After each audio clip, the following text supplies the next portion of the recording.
Hi, I'm Dr. Logan, PhD, and today I'm going to give my pitch for a live action adaptation of the movie Despicable Me, the first one. So, the form, of course, we're going to do the live action remake in a TV series. Why? Well, children's movies are underdeveloped in the story, so with a live action TV series, there's a lot more time to be able to expand on the stories of the character and the overall plot. And of course, TV is the format that's the big thing right now. Let's see. Well, of course, you got The Bear, that's an example. And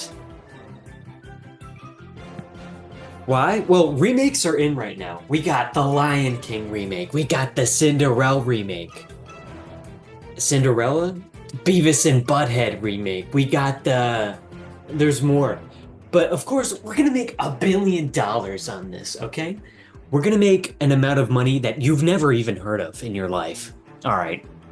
So that's why we're gonna do this. Now, the story will be a little bit mature, so there's gonna be blood and shit.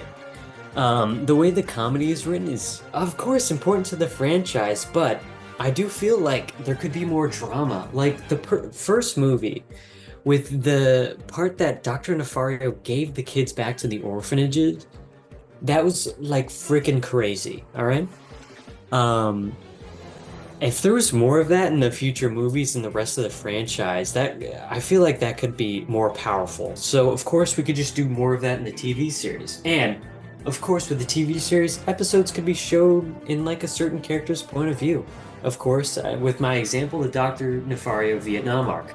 Well, I think this is a crucial piece here because, there's not a lot of origin of Dr. Nefario. Of course, we get to see him in the Minions Rise of Gru movie as a younger version of himself, but there's still a mystery. And I thought when I watched that movie, this kind of takes place in the 60s, right?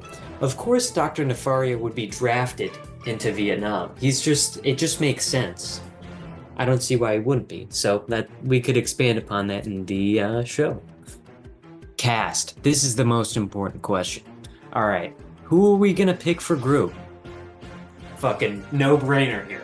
We got Bryan Cranston. Okay, just imagine Gru goes down into the lab and he's like, Nefario, we need to cook. I fucking hate that. Imagine Gru goes down into the lab and he sees Dr. Nefario. He's like, Nefario, I asked for cookie robots, not for coochie robots. So Bryan Cranston would be our first choice. Second choice, Vin Diesel.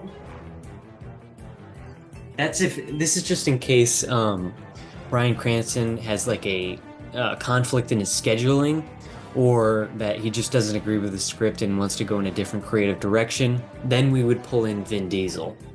All right. Here we go, main cast. We got Patrick Stewart as Dr. Nefario. And of course, Finn Wolfhard as Vector. I just think he's perfect. These are literally perfect castings. Now, you may be asking, well, what about the Ghouls? Okay, they're an important part of the franchise, so of course, I hand-selected some of the greatest talent of our time. Now let's see. Boom, we got Jenna Ortega as Margot. Of course, I think the personality just fits. And it just makes sense. It's just great casting. Everybody wants to see Jenna Ortega in the new movies. We got Sydney Sweeney as Edith. I chose Sydney Sweeney because blonde. Millie Bobby Brown as Agnes, of course. I chose Millie Bobby Brown because you know how Agnes is always like in the franchise? Well, I thought Millie Bobby Brown could pull that off. So for the girls, I chose these actresses because one, child actors are just hard to work with, and two, basically, these are some of the most famous women in the industry right now. Money, that's a big reason. Now, you might be asking, well, Logan, you're forgetting about the Minions. Fuck.